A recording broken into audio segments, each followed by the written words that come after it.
So 2007 Yamaha Raptor 700R. I just got done putting the street legal kit on it, and the Trail Tech Vapor.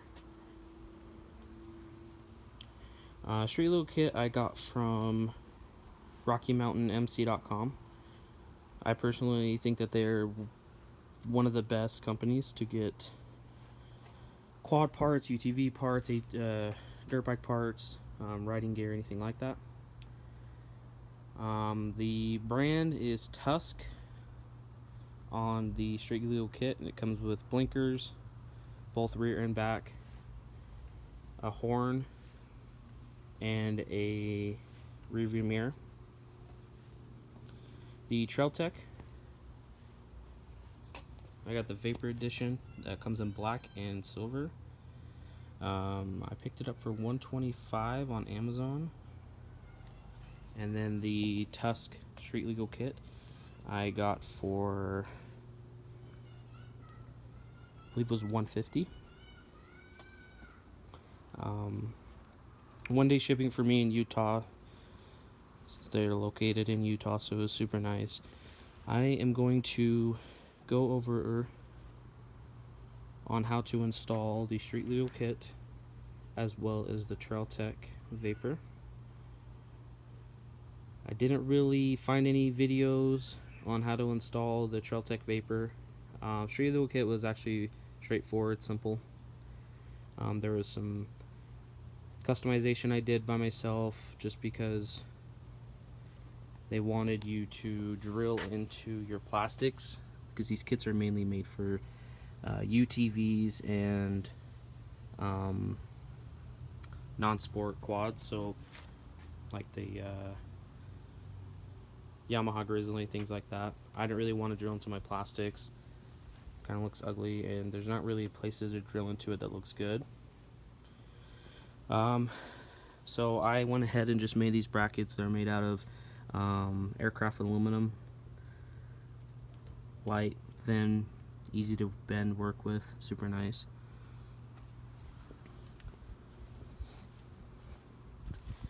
Made this bracket right here for the rear. Comes down, clamps into, or bolts into there, bolts into here. It's a little bit crooked, but I got tired of working with it and said screw it.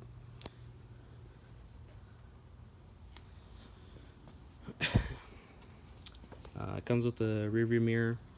This is not supposed to be right here. It's actually supposed to be on the left side in Utah, so I have to move it over so it can pass safety.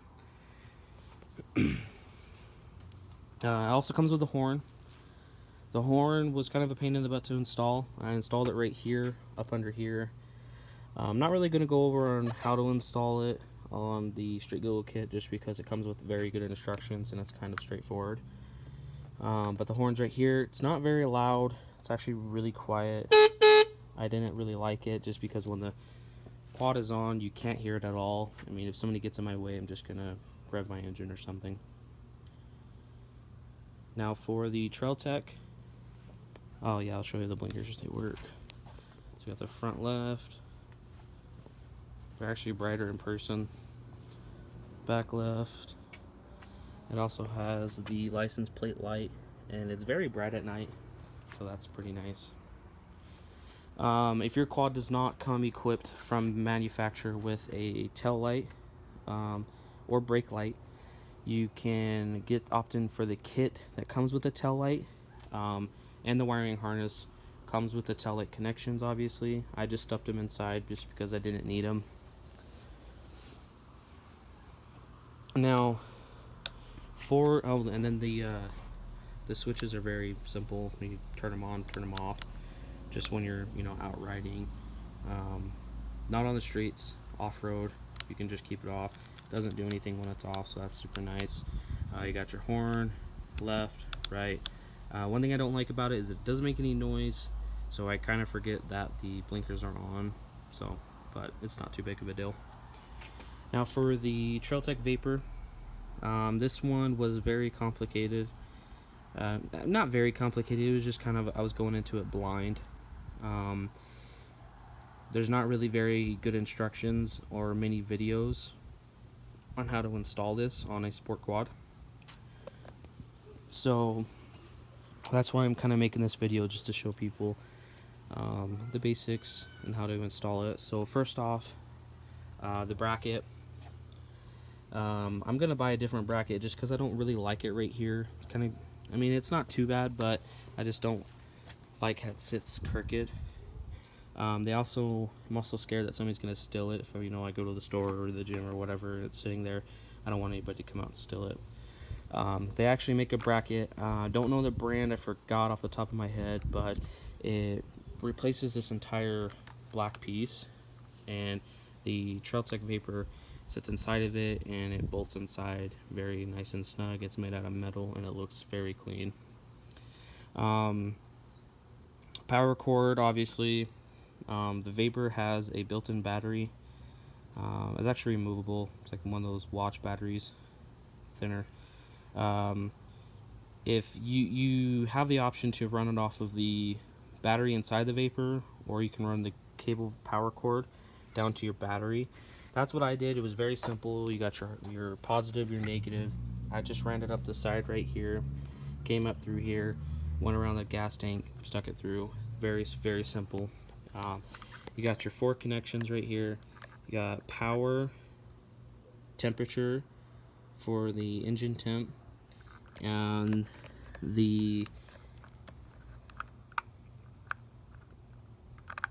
tach for the speed, and then the RPM sensors down below.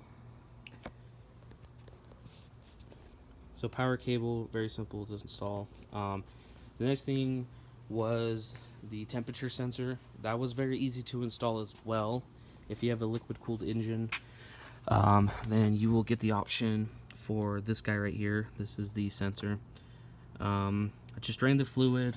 You drain it from your water pump or whatever. Yeah, water pump. Undo that bolt, shoots out. Make sure you undo the top radiator cap up top, just so you can get air through, because if you don't, it's just gonna drip. Make sure you don't do it when it's hot, because obviously you're gonna burn yourself. So drain that. There's 2 hoses on most quads, liquid cooled. You got your bottom hose, and you have your top hose. I went ahead and chose the top hose because it's up high, as well as your manufacturer sensor is going to actually be right here. So I just figured manufacturer chose that spot, I'm going to choose up high as well. Came with the clamps, cut it, put it in there, clamp it on, took 2 seconds. I ran the wire, it's not a very long wire, so ran the wire just straight up through here and inside of this, and clipped it right there. Very simple. The next thing that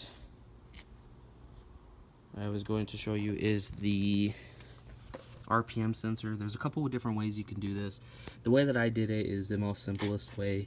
It's still pretty accurate. There's ways where you can put it into your spark plug. If your spark plug has a clip in it, you can clip it inside there. I just went with this way just because it was easy, fast, simple. Right now, the RPMs is jumping up and down rapidly. It'll shoot up to like 300 RPMs, and then all of a sudden shoot straight up to 1500, and then shoot down to 200, and then back up to 1800, and it's just sitting there. So I think that I need to remove the black wire. Like I said, the instructions were not very clear. They're actually very vague, because it said that there's a blue wire. I don't see no blue wire. It's just red and black. So I went ahead and just tried this way. It reads it, but not very accurate. So I'm going to try ripping off the black wire. It says to ground the black wire, but my friend did that on his, and it actually stopped working. So he undid the black wire from ground, and it started working again, but it wasn't accurate. So we're going to go ahead and try putting the red wire on and ripping the black wire off. Very simple. Bring it down, wrap it around 5 times, and then I just tucked the wire, excess wire up here somewhere, and just zip tied it. Zip ties were the easiest thing, obviously. The next thing that I'm going to show you is the speed sensor. This could have been a lot easier if there was more instructions. I went into this very blind, and it took me about 3 hours because I just said, oh, you know, I can do it, and it was complicated.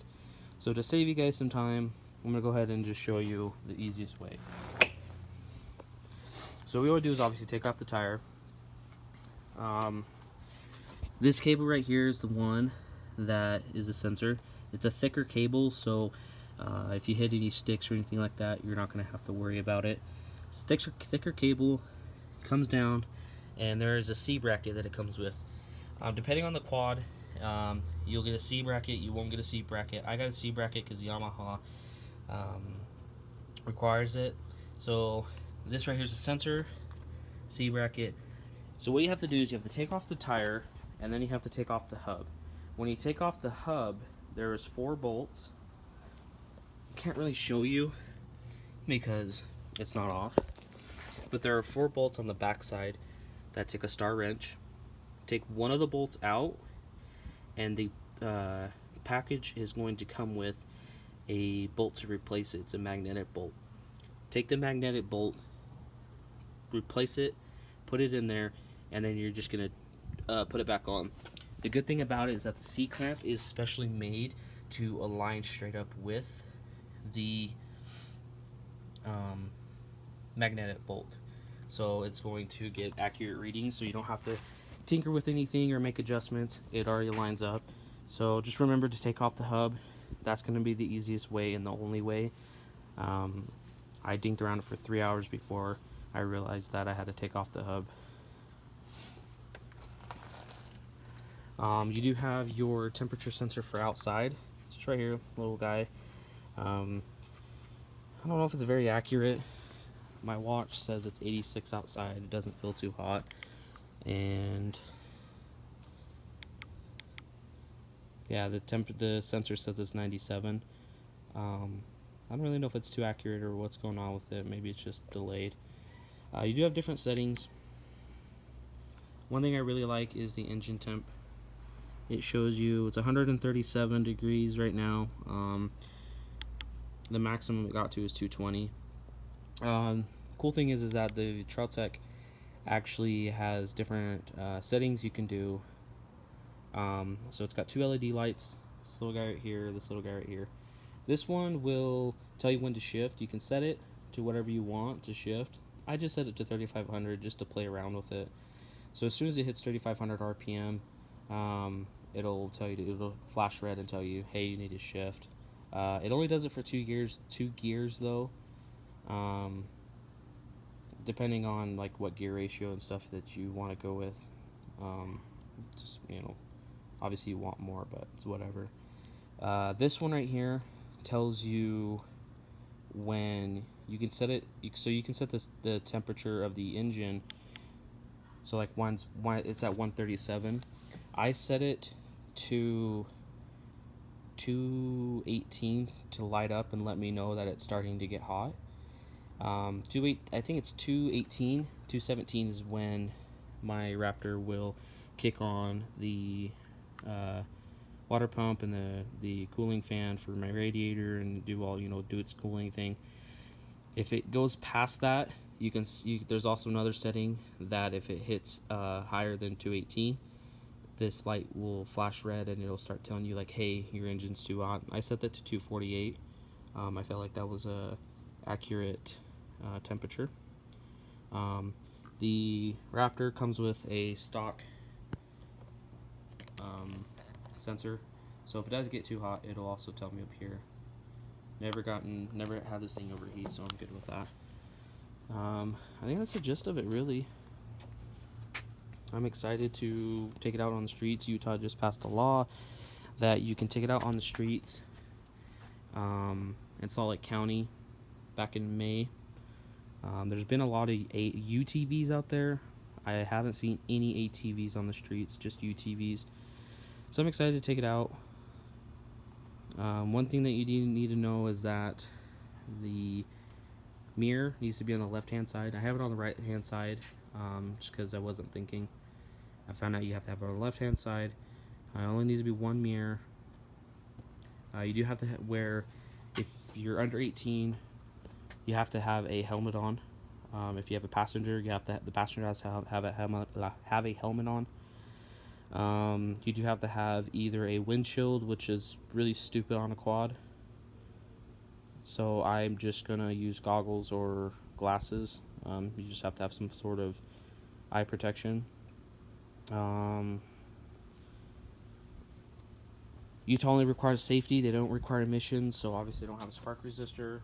I don't know what happened to it. I took it out to play around with it, and it ended up losing it. So, got to get my spark resistor back. But don't really have to worry about that unless I go off-roading. Haven't got it registered yet. Just got it done today, so I'm probably going to go get registered tomorrow or sometime this week and see how much it's going to cost. There are different places you can do it at, but I'm actually going to go to South Valley and Draper. That's where my buddy went. Super cheap. Not super cheap, but super easy. He just pulled up, threw it in the back. It was in the back of his truck. The guy didn't even take it off the truck. He just looked at everything, made sure everything worked, and that was it. So, just got the thing paid off, so I don't have any upgrades. It's completely stock. I'm going to get an exhaust, a tuner, and then I'm going to extend my back end. And eventually I'm going to get a turbo on it just because I want more power. So, but more videos are coming soon. Just letting you know how to install the vapors mainly, just because there's not really videos on it. So if you have any questions, leave comments and let me know.